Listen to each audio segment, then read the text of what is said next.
शर्मा जी शाम को ऑफिस से घर लौटे। उनके हाथ में बैग था और बैग में थी बहुत सारी फाइल्स, और फिर से बैग को खोल करके फाइल्स निपटाने लग गए।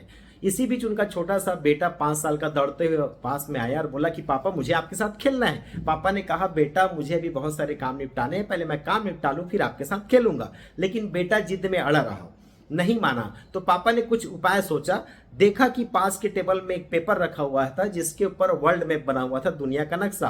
पापा ने उस पेपर के टुकड़े टुकड़े कर दिए और बेटे को दे करके कहा कि पहले आप इन टुकड़ों को आपस में सही सही जोड़ करके लाइए, उसके बाद मैं आपके साथ खेलूंगा।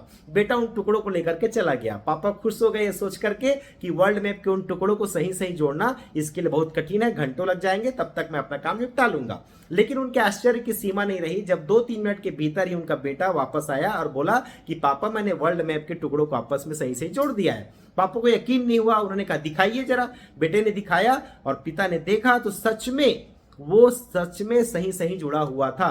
पापा को आश्चर्य हुआ, समझ में नहीं आया कि उसने कैसे किया। पूछा कि बेटा आपने कैसे किया? तो बेटे ने कहा कि पापा उस पेपर के दूसरे तरफ एक आदमी की तस्वीर बनी हुई थी और मैंने उस आदमी की तस्वीर को सही सही जोड़ दिया, और उसको जोड़ते ही वर्ल्ड मैप अपने आप सही सही जुड़ गया।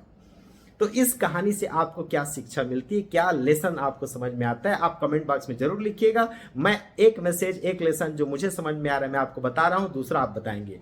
और वो मैसेज ये है कि आदमी को ठीक कर दो तो दुनिया तो अपने आप ठीक हो जाएगी। और दूसरा मैसेज भी ये हो सकता है, तीसरा आप बताइएगा। दूसरा ये हो सकता है कि यदि आप समस्या को किसी सही एंगल से देखें तो समाधान बहुत सरलता से मिल जाता है। तीसरा क्या हो सकता है आप बताएं कमेंट बॉक्स में। All the best, thank you.